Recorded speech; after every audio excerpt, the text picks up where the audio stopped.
Hey everybody, my name is Mark Wolf. I discovered the grand unified theory of game design, and in this video we are going to be covering a real game never taking agency away from its players.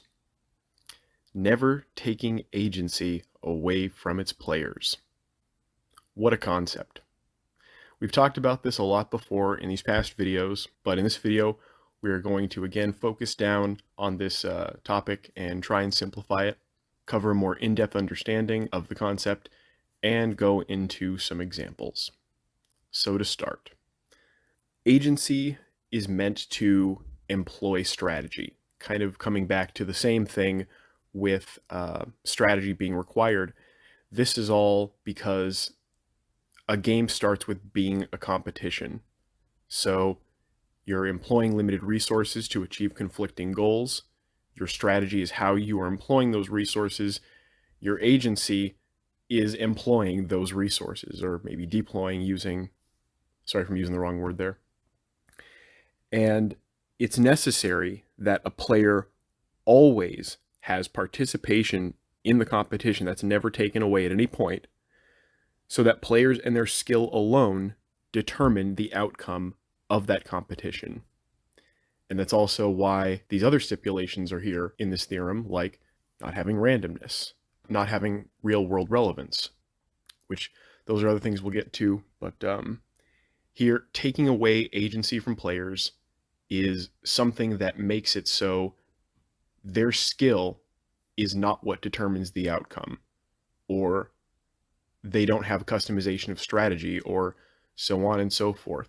We've talked about a few examples, but actually, so let's get into some specific ones here that deal primarily with the concept of agency as we've understood it here. So we're employing our strategy, and in a real game, you never take it away. So we've already given the example of like Ocarina of Time with the stupid treasure chest animation, telling a player, "Hey, stop playing your game and just go do something else for a bit." You know, those are instant no's. But a more complex example is something that happens in Final Fantasy Tactics, Final Fantasy Tactics Advanced, and then Final Fantasy Tactics A2 Grimoire of the Rift. Way too long of a title. And the idea here is that combat in this game is turn-based. And you start off kind of on a board game-ish platform landscape, and it's a limited battlefield. And you and then your opponent take turns moving your characters and doing various attacks and things. And it's just a kind of a straightforward battle, but it's all turn-based and it's all on that grid. And then terrain affects some of the things. But the main problem with this is that the other feature that is always present here, for some reason in these battles, is a judge that, if I remember correctly, is riding a giant chicken. An armored judge riding a giant chicken. Maybe I have that wrong. Maybe it's a chocobo. But this judge in every single one of these battles says, here are a set of rules. And if you break these rules, then I don't know if you lose the battle or if you just don't get any experience. Like, basically, you don't get any rewards. The battle means nothing. You just basically just wasted your time because one of these rules got violated. Which would be good if it were a game theorem, if it were the grand unified theory of games. But these are very odd and arbitrary rules that, as many people have explained in their review of these games, can become broken not by the player's action, but by the computer's action. The computer can do something to you that causes you to violate whatever arbitrary rule the judge has set for that match. And this means that, completely out of your control, agency is completely removed from whether or not you can win this battle or get the rewards and get the victory. So your ability to compete is completely independent of what the game is giving you. The way the game is played removes your agency. You can play the best possible match, and you can still lose because of something that the computer did that violated the judge's rules. Yeah, that's just very bad design. That's just saying, okay, you can play a match and you can win, but then you can also just, for some other reason, not win. It has nothing to do with the gameplay at all. That's it. It would be much better if you just didn't have the judge there, I guess. I mean, there's a whole lot of other things because it basically turns combat into a board game, which has other problems that we'll get into in future videos, and some of them actually here in future examples. So let's get to those. But we won't talk about those more complex issues here. But so the next one is player elimination. Speaking of board games, I think this is true for most, if not all, board games that have more than 2 players, is that at some point in the game, the rules state one of the players, or possibly more, 1 or 2, if you have 4 players, or more than 4, however many, at some point, 1 or more players gets eliminated and they stop playing the game. The game continues, but these players stop playing the game. Their agency is just completely cut off. That's it. So, as a game designer, that's a bad instinct. At no point in your rules should you ever tell a player, don't play the game. That's a bad idea. Even worse, if you make it a rule that the player stops playing the game. Not because the game is over, but because they're getting punished. And I've already made a video about death mechanics and punishing players. We talked a little bit about this in having a dynamic world, but we'll certainly come back to it in future videos. But again, that's just a terrible instinct. And this is another thing that came up in the death mechanics video, is that this is the issue that plagues all commander formats in Magic the Gathering. And to the extent that even if Magic were completely fixed, Commander would still turn it back into a not game. It basically turns Magic into a board game. So, yeah, that's bad design.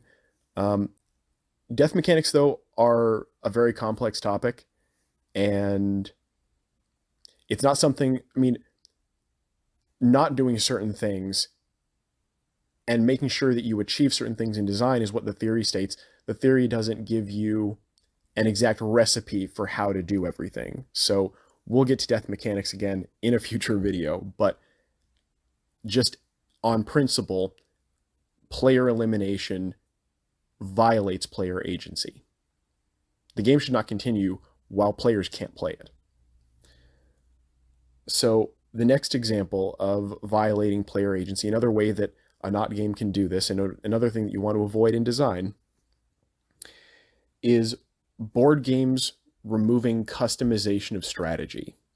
And I think a lot of video games and maybe some other kind of tabletop games do this, but this is just something really prevalent and almost a defining feature of board games, is the removal of customization of strategy. And the first example that jumps to mind is Keyforge, designed by Richard Garfield, the creator of Magic the Gathering. Keyforge is essentially Magic with even less agency. And to demonstrate this, I'm just going to read from the Wikipedia. Each deck features a unique card back with the name of an archon. Decks are intended not to be modified after purchase. Decks are intended not to be modified after purchase. That violates formal game theory. What also just happened in the Warhammer world was something similar with Kill Team. Kill Team previously was a skirmish game where you had a point-buy rule system where you could build your own skirmish team. Games Workshop has made the decision, as far as I know, to the best of my knowledge, please somebody correct me if they change their mind, But as far as I know, their plan was to release the new edition, which should have come out by now, in which only pre-made teams are available to play. The only thing you can play now is pre-made teams. They have taken something that was already a not game and made it even worse. And I was watching Tabletop Minions video about this. Thank you, by the way, for covering those topics. Thank you for covering a whole bunch of topics in the tabletop gaming, or in the tabletop miniatures war gaming plus whatever world. Not a lot of channels cover those topics, and not a lot of them cover either the news or the history. I love that you cover both. Thank you, people. Go check out Tabletop Minions channel. Great stuff. But my heart broke. I think I even left a comment. Thank you. I think you hearted that too. Thank you. My heart broke when it's somewhere towards the end of the video. He gets through explaining what's about to happen to Kill Team, and then the words escape his lips. Well, but at least. And as soon as I heard that, I was just, oh no. And the cope, I could just feel the cope. And this is the problem with the modern gaming industry, is before the discovery of formal game theory, not games were all players had. And right now, because there's basically no other, I mean, there's only one, and it's, first edition, terribly edited and formatted. It's an eyesore to read. I can't wait for second edition Mage War to come out. But players have no other recourse. If you want to play an MMO right now, there isn't a real game on the market. There isn't a real, RPG. There isn't a real, this or that, whatever you want. And people even inventing new genres. The creation of new genres, I feel like, has really come to a stall. And I think people, well, thankfully, I think designers in the video gaming industry, thankfully right now, are starting to kind of look back and realize that this isn't just an upward trajectory of technology that you're always going to leave behind. Everything in the past is obsolete, that they need to go back and really refine past designs, because things like 2D games are not obsolete. And I am very much in support of that. I'm very much in support of retro gaming not being retro. But what I am very against is all retro games, because you can watch reviews of all of them and you can see all the various ways that they, violate player agency. Some of them are competitions. There's no customization of strategy. Sometimes victory is random.